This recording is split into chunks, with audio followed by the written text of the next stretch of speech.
Saudara-saudari terkasih dalam Kristus, hari ini Rabu 7 September 2022 dalam pekan biasa ke-23 tahun C.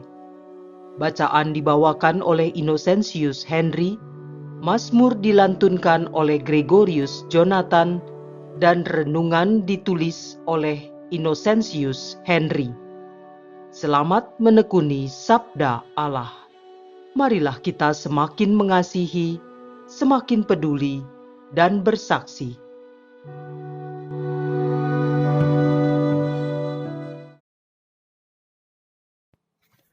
Dalam nama Bapa dan Putra dan Roh Kudus. Amin. Tuhan, Engkau memberikan kepada kami firman-Mu. Firman-Mu telah menjadi manusia dan kini menjadi bentuk kehadiran-Mu di tengah kami. Utuslah Roh Kudus yang Kau janjikan sebagai penghibur, yang mengajarkan kami makna firman-Mu itu. Kiranya inspirasinya membantu kami memahami firman yang telah ditulis dengan inspirasi ilahi. Jadikan pula kami melalui hembusan roh-Nya, tanah-tanah yang subur bagi pertumbuhan firman-Mu, hingga menghasilkan buah berkelimpahan. Demi Kristus Tuhan dan pengantara kami. Amin. Bacaan dari surat pertama Rasul Paulus kepada jemaat di Korintus. 1 Korintus bab 7 ayat 25 sampai 31. Saudara-saudara, mengenai para gadis, aku tidak mendapat perintah dari Tuhan. Tetapi aku memberikan pendapatku sebagai seorang yang dapat dipercaya berkat rahmat yang telah kuterima dari Tuhan. Aku berpendapat bahwa mengingat zaman darurat sekarang ini, baiklah orang tetap dalam keadaannya. Adakah engkau terikat pada seorang wanita? Janganlah mengusahakan perceraian. Adakah engkau tidak terikat pada seorang wanita? Janganlah mencari seorang. Tetapi kalau engkau kawin, engkau tidak berdosa. Dan kalau seorang gadis kawin, ia tidak berdosa. Tetapi orang-orang yang demikian akan ditimpa kesusahan badani, dan aku mau menghindarkan kalian dari kesusahan itu. Saudara-saudara, inilah yang kumaksudkan. Waktunya singkat. Sebab itu dalam waktu yang masih sisa ini, mereka yang beristri hendaknya berlaku seolah-olah tidak beristri. Dan orang-orang yang menangis seolah-olah tidak menangis. Dan orang-orang yang bergembira seolah-olah tidak bergembira. Dan orang-orang yang membeli seolah-olah tidak memiliki apa yang mereka beli. Pendeknya, orang-orang yang mempergunakan barang-barang duniawi seolah-olah sama sekali tidak mempergunakannya. Sebab dunia seperti yang kita kenal sekarang akan berlalu.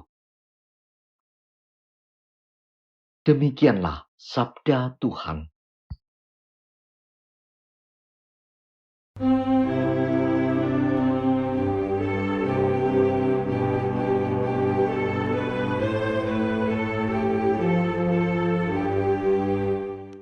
Dengarlah hai puteri, lihatlah dan sendengkanlah telingamu.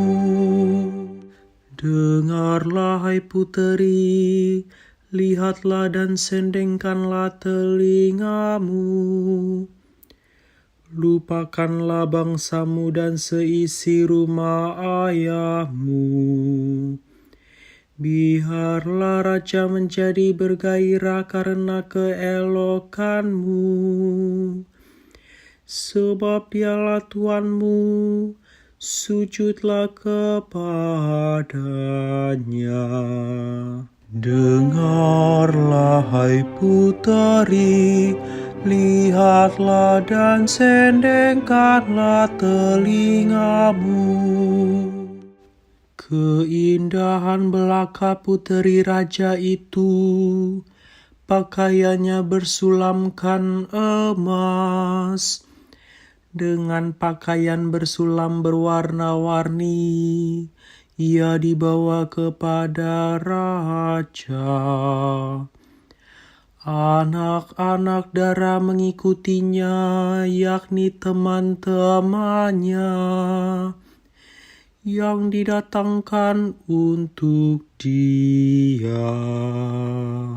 Dengarlah hai puteri, lihatlah dan sendengkanlah telingamu. Dengan sukacita dan sorak-sorai mereka dibawa.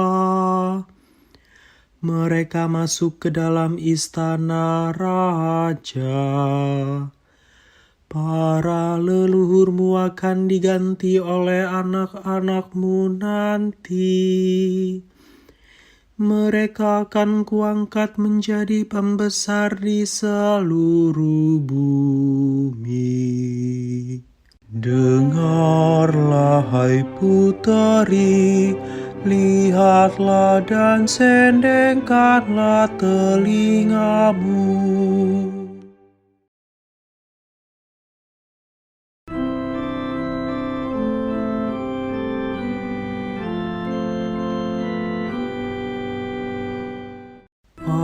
Haleluya, haleluya.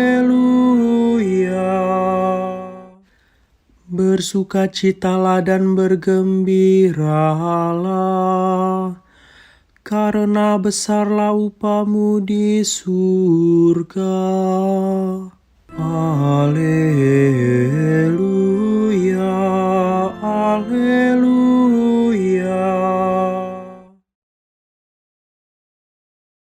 Inilah Injil suci menurut Lukas. Lukas bab 6 ayat 20 sampai 26. Pada waktu itu, Yesus memandang murid-muridnya, lalu berkata, "Berbahagialah hai kalian yang miskin, karena kalianlah yang empunya kerajaan Allah. Berbahagialah hai kalian yang kini kelaparan, karena kalian akan dipuaskan. Berbahagialah hai kalian yang kini menangis, karena kalian akan tertawa. Berbahagialah bila demi Anak Manusia kalian dibenci, dikucilkan, dan dicela serta ditolak. Bersukacitalah dan bergembiralah pada waktu itu, karena secara itu pula nenek moyang mereka telah memperlakukan para nabi. Tetapi celakalah kalian orang kaya, karena dalam kekayaanmu kalian telah memperoleh hiburan. Celakalah kalian yang kini kenyang, karena kalian akan lapar.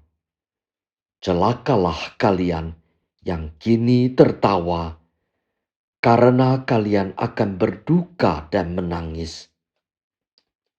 Celakalah kalian jika semua orang memuji kalian, karena secara itu pula nenek moyang mereka telah memperlakukan nabi-nabi palsu. Demikianlah sabda Tuhan.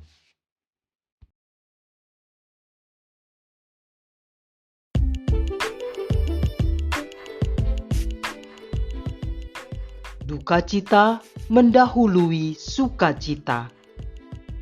Renungan dibawakan oleh Innocentius Henry.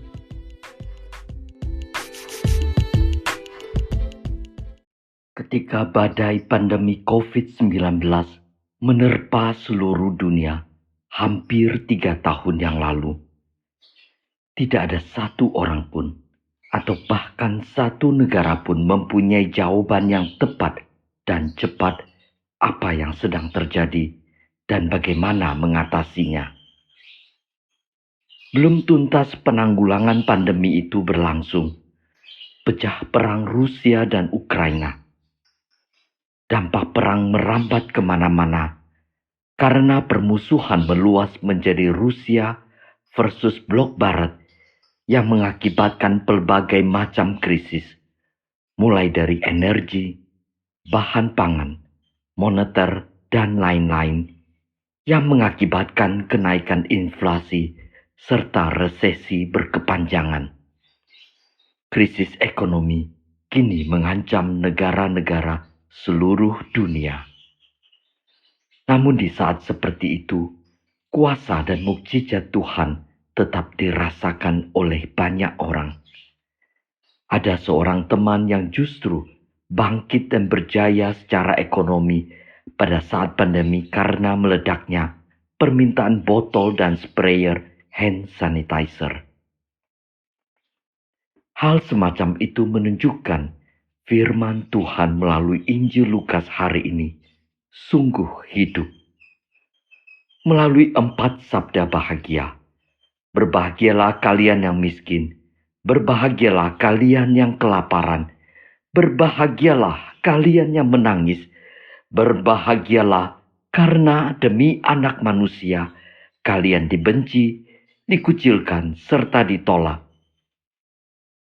Tuhan Yesus hendak memberikan peneguhan bahwa Dialah Anak Allah yang hidup, yang sanggup mengubah segala sesuatu. Baginya, tidak ada yang mustahil asalkan kita sungguh mengandalkan Dia. Kemurungan akan membawa keputusasaan, tetapi penolakan dan kondisi dikucilkan yang dikelola dengan semangat pantang menyerah akan membuat kita semakin kuat dan kreatif. Seperti janji Yesus, akan datang suatu hari penuh sukacita dan kemenangan. Tapi apabila datang saat kemenangan itu dengan segala hasilnya yang bersifat duniawi, seperti kekayaan dan pujian, Yesus memperingatkan supaya kita jangan terlena karena semua itu hanya sementara. Kita harus melihatnya sebagai anugerah dari Allah dan bukan sebagai milik pribadi. Dengan melihat apa yang kita peroleh sebagai anugerah, akan memunculkan sikap kepedulian untuk berbagi kepada sesama yang membutuhkan. Sedang sikap yang hanya melihat hasil kerja sebagai milik pribadi akan menjauhkan kita dari Tuhan. Di manakah kita saat ini? Pada saat kita sudah berkecukupan, janganlah bermegah diri karena semuanya itu berasal dari Tuhan dan itu hanya untuk sementara waktu. Namun ketika kita terpuruk dalam kesulitan yang paling dalam sekalipun, tetaplah mengandalkan Yesus karena Dia adalah Tuhan yang hidup.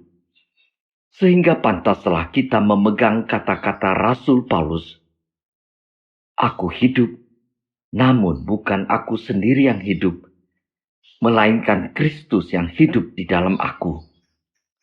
Segala duka cita itu adalah bagian dari irama kehidupan yang mendahului sukacita. Berpegang pada Sang Sumber hidup sejati, tidak ada alasan bagi kita untuk tidak berbahagia. Marilah berdoa. Bapa yang Maha Murah, kami mohon ingatkanlah kami selalu untuk bersyukur atas semua karunia-Mu dan selalu mengandalkan-Mu sepanjang hidup kami. Sadarkanlah kami agar selalu berpegang pada kasih-Mu sebagai satu-satunya sumber hidup yang sejati. Demi Kristus, Tuhan dan Juru Selamat kami. Dalam nama Bapa dan Putra dan Roh Kudus. Amin.